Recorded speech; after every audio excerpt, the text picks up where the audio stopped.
Morning guys, hope you're having a good Sunday.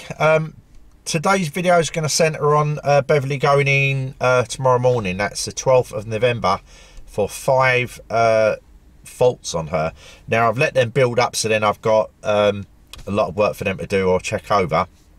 Now first of all, one you may have seen in one of my earlier videos regarding her was the light sensor, where you can't actually turn the headlamps off. There's no ability to actually turn them off with a light switch like a conventional car would have had. So basically you have to leave them on just side lights until the sun's up really high, and then it will turn them off. So you've got the light sensor.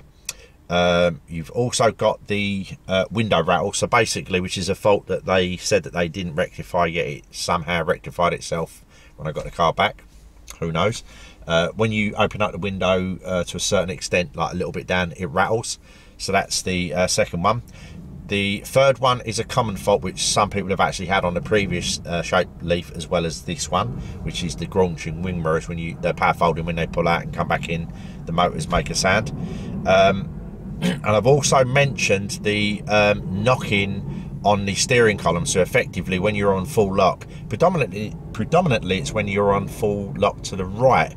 So if you're coming up to a very tight junction and there's cars opposite like that junction of road and you're turning out, you get like the only way I can describe it's like a banging sound. It goes but it doesn't do it on the left lock. I don't ever notice it on the left lock, so I don't know. But anyway, some people have actually said in the comments regarding some of my other videos that they actually had the steering column replaced. So that's something else they're looking at.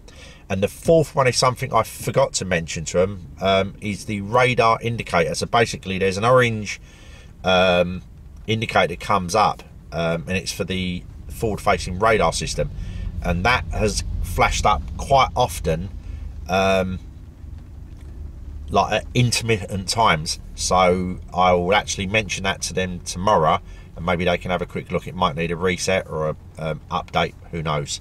But anyway guys, those are the 5 things that's going to be done. Now I haven't actually specified a Leaf as a courtesy car, because the car's going to be booked out for them for the entire week, and so I don't know if I'm actually what I'm going to be getting. I'm not really too fussed. Told I'm not really planning on going anywhere. I was actually going to text Ryan from EV Opinions to maybe meet up with him, but I'll still have to take Bessie with me, which is going to kind of complicate things. So I'm going to have to do that another time, sadly. Ryan, if you're watching, we will get to meet up, I promise.